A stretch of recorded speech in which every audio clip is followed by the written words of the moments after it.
Good morning বন্ধুরা, welcome back to my channel JP দুষ্টু। আশা করি সবারই দিনটা ভালো কাটছে। তো সকাল সকাল আমরা স্নান করে ফ্রেশ হয়ে একটু চা খেয়ে নিয়েছিলাম। তারপরে এখান থেকে দিয়ে দিল ব্রেকফাস্ট, ঘুগনি, উপরে পেঁয়াজ কুচি, তার সাথে লুচি। আর হ্যাঁ, এখানে লুচিতে কিন্তু ইস্ট দেওয়া, আমরা তো ইস্ট খাই না, যেটাকে নান বলি, সেরকম টাইপসেরই হয়েছে। কালকে জানো তো রাতের বেলায় ডিনারেও কিন্তু দিয়েছিল ইস্ট দেওয়া রুটি, ময়দা দিয়ে মেখে রুটি দিয়েছিল ইস্ট দিয়ে। তো যাই হোক, অতটাও কিন্তু ভালো খাইনি এই খাবারটা। তারপর রেডি শেডি হয়ে একদম বেরিয়ে পড়লাম ভ্রমণের উদ্দেশ্যে। সকাল থেকে ভিডিওটা আমি কন্টিনিউ করতে পারিনি, জানোই তো আমার শরীর খারাপ থাকে, বমির প্রবলেম আছে। তো যাই হোক, বেরিয়ে পড়লাম। তো রাস্তায় একটা জায়গায় দাঁড়ানো হয়েছিল, আর এই জায়গার ভিউটা জাস্ট অসাম। কিছু খাওয়া দাওয়া করা হচ্ছিল সবাই মিলে, কেউ কোল্ড ড্রিঙ্কস, কেউ চা, কেউ বাচ্চারা চিপস, এরকমই খাওয়া দাওয়া করছিলাম। সব কিছু ফটোশ্যুট, কিছু ভিডিও। জাস্ট এখানটার ভিউটা তোমরা একবার দেখে নাও।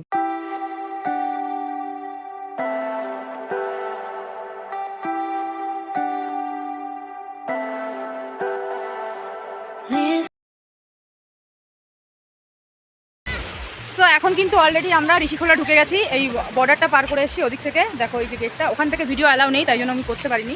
তো চলো পিছন থেকে তোমাদেরকে একটু দেখিয়ে দিই। এই দেখো কত সুন্দর একটা স্রোত দেখতে পাচ্ছ, আর আওয়াজটা জাস্ট দেখো। জানি না আমার কথা তোমরা কতটা শুনতে পাচ্ছ। আর এই সাইডেও রয়েছে, দেখো এই যে এই দিকটা দিয়ে আমরা আসলাম বর্ডারটা। আর এই দেখো স্রোতটা এদিকেও কিন্তু রয়েছে, এদিকে আরও বেশি। এদিক থেকে দুটো ঘাট, এইদিকে একটা এসছে মুখ, আর এদিক থেকে একটা মুখ কিন্তু এসেছে। তো চলো নেক্সট ভিউ পয়েন্টে তোমাদের সাথে দেখা হচ্ছে। আমাদের দ্বিতীয় ভিউ পয়েন্টটা ছিল রেনকে। চলো এবার রেনকে গিয়ে এই জায়গাটার নামটা জানি আমরা। এই জায়গাটা হচ্ছে গণেশ টেম্পল। অ্যাকচুয়ালি এটা গণেশ ঠাকুরের মূর্তি, আর বাইরে দিয়ে রয়েছে ভোলে বাবার থেকে শুরু করে সমস্ত মূর্তি। আর হ্যাঁ, এই গেট দিয়ে ঢুকতেই কিন্তু ওপরে একটা গণেশ ঠাকুর রয়েছে। চলো তোমাদেরকে একটু গণেশ টেম্পলটা ভালো করে ঘুরিয়ে দেখাই।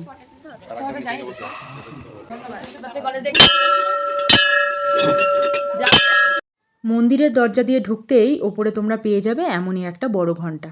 ঘন্টাটা বাজিয়ে ভেতরে ঢুকে গেলাম, আর এই ভেতরের কারুকার্য, ভেতরের যে ডিজাইন বা মূর্তিগুলো দেখে আমি একেবারেই অবাক।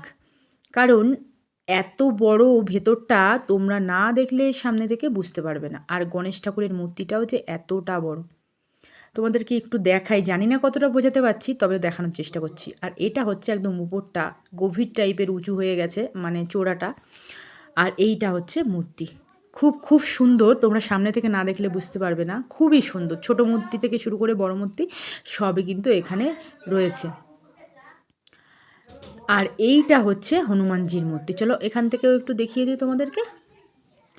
হনুমানজির মূর্তিটাও তো ভালোই বড় ছিল, আর ভেতরটাও মোটামুটি ভালোই ছিল দেখতে। আমি বলবো তোমরা যদি গ্যাংটকে আসো, অবশ্যই কিন্তু একবার রেনকে এসে ঘুরে যেও রেনকের এই হনুমানজি টেম্পল থেকে। তোমরা পেয়ে যাবে হনুমানজির এই টেম্পলটা, হনুমানজির মূর্তি, এবং গণেশ টেম্পলের গণেশ মূর্তি।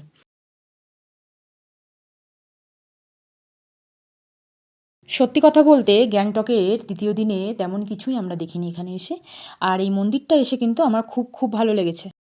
এবার চলো ঝটপট করে আমাদের তৃতীয় ভিউ পয়েন্টটাও তোমাদেরকে দেখিয়ে দিই। তৃতীয় ভিউ পয়েন্টটা ছিল ল্যাম্পোকারিতে একটা লেক। এটা আমার তেমন বেশি ভালো লাগেনি, আর এখানে আসতে না আসতে বৃষ্টি চলে আসলো, তাই ভেতরেও যাওয়া হয়নি।